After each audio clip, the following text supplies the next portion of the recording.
அஸ்ஸலாமு அலைக்கும். Welcome to FM சமையல். இன்றைக்கி சூப்பரான மக்பூஸ் செய்ய போகிறேன்.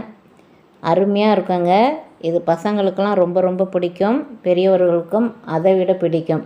இதுக்கு செய்முறையை பார்த்துருவோம். 1/4 கிலோ அளவுக்கு சின்ன சின்ன பீஸாக கட் பண்ணிக்கின்னு சிக்கன் எடுத்திருக்கேன். 2 டீஸ்பூன் அளவுக்கு மிளகாய்த்தூள், 1 டீஸ்பூன் அளவுக்கு மல்லித்தூள், 1 டீஸ்பூன் அளவுக்கு கரம் மசாலா, மஞ்சள்தூள் 1/4 டீஸ்பூன், இஞ்சி பூண்டு பேஸ்ட்டு 1 டீஸ்பூன், தேவையான அளவு உப்பு போட்டுட்டு நல்லா மிக்ஸ் பண்ண அந்த மசாலாலாம் சிக்கனில் இறங்குற மாதிரி. பிறகு கார்ன்ஃப்ளவர் மாவுலாம் வேணாம் பொரிக்கிறதுக்கு, இது சிக்கனில் கலக்க போகிறோம், அதனால் கார்ன்ஃப்ளவர் மாவு தேவைப்படாது.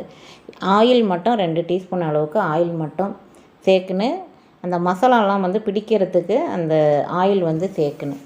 சேர்த்துட்டு இது பொரித்து எடுக்குன்னு இதை நல்லா கலந்து விடுங்க. கலந்து விட்டுட்டு அரை மணி நேரம் ஊறட்டும்.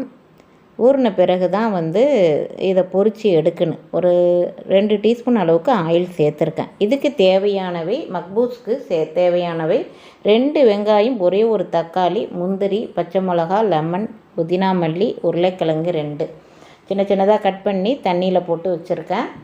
இதுக்கு அதிகமாக தக்காளி வெங்காயம்லாம் தேவைப்படாது. ஒரு 1/4 கப்பு அளவுக்கு ஆயில் விட்டுருக்கேன். அடுப்பு ஆன் பண்ணி அடிகனமான பாத்திரமாக இருக்கிறதுனால குக்கர் வச்சுருக்கேன்.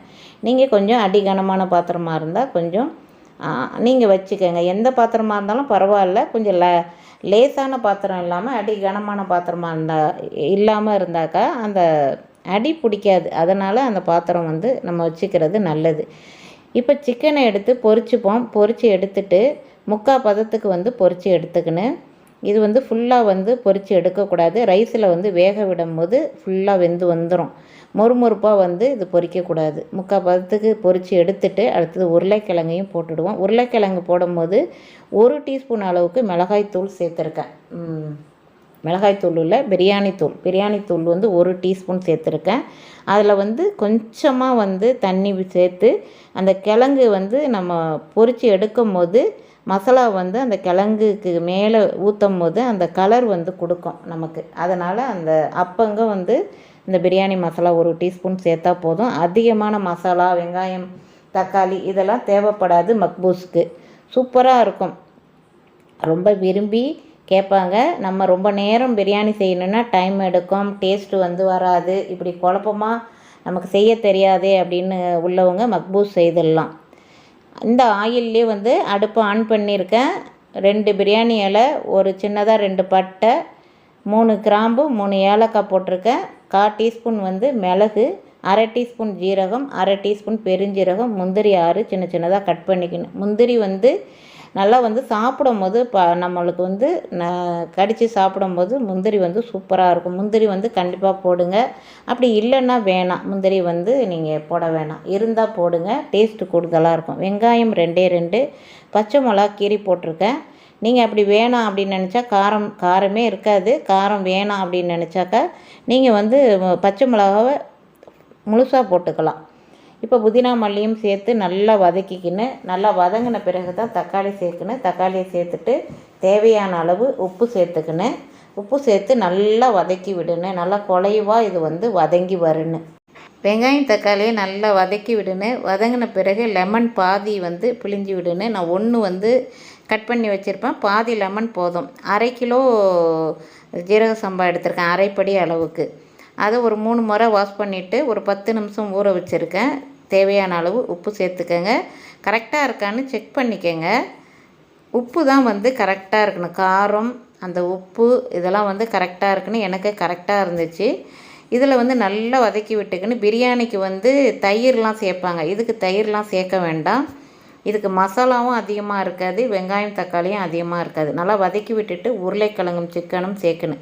அந்த உருளைக்கிழங்கும் சிக்கனும் மக்பூஸ்க்கு சேர்க்கும் போது தான் அதோட டேஸ்ட்டு சொன்னால் புரியாது, ரசித்து சாப்பிட்டா தான் தெரியும். அது செய்து பாருங்கள், சூப்பராக இருக்குங்க.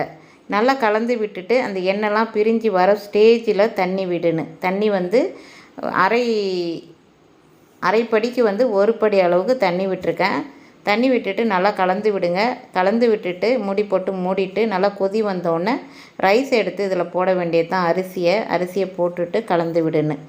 இது சிம்மில் வச்சுட்டு அது தம்மில் போடுற ஸ்டேஜில் சிம்மில் வைக்கணும்.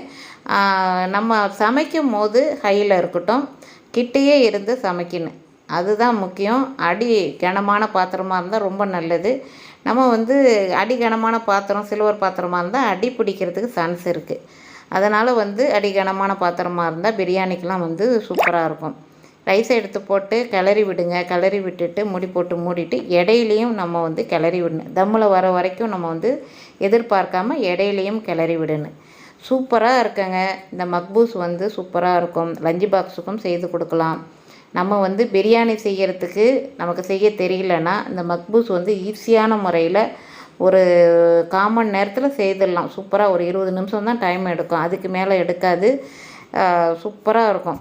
இப்போ நல்லா கலந்து விட்டுட்டு இப்போ தம்மில் போட போகிறோம். நல்லா அடியிலலாம் மசாலா தங்கியிருக்கும். அதனால் அடியிலேருந்து நம்ம வந்து கிளறி விட்டு அது தம்மில் போடுறதுக்கு வந்து சமமாக ஆக்கணும். சமமாக ஆக்கி மேலே வந்து கேரட்டு துருவி போட்டிருப்பேன். கேரட்டு எதுக்கு போடணுன்னா இன்னும் சுவை கூடுதலாக இருக்கும். அதனால் கேரட்டை வந்து துருவி போடுங்க. போட்டுட்டு இதுக்கு மேலே நெய் கூட போடலாம். ஆனால் ஆயில் கொஞ்சம் ஜாஸ்தியாக நான் சேர்த்துருக்கிறதுனால நான் போடலை. நெய் போட்டால் இன்னும் டேஸ்ட்டாக தான் இருக்கும். ஆயில் கொஞ்சம் அதிகமாக இருக்குது, அதனால் கரெக்டாக இருந்துச்சு எனக்கு. அந்த ரைஸுக்கு வந்து அந்த ஆயிலுக்கும் கரெக்டாக இருந்துச்சு. இப்போ வந்து சூப்பரான மக்பூஸ் வந்து ரெடி ஆகிடுச்சு. அருமையாக இருக்குங்க. மணக்க மணக்க சூப்பராக இருக்குது. அனைவரும் சாப்பிட வாங்க. சப்ஸ்கிரைப் பண்ணாதவங்க சப்ஸ்கிரைப் பண்ணிவிடுங்க. தேங்க்யூ ஃபார் வாட்சிங்.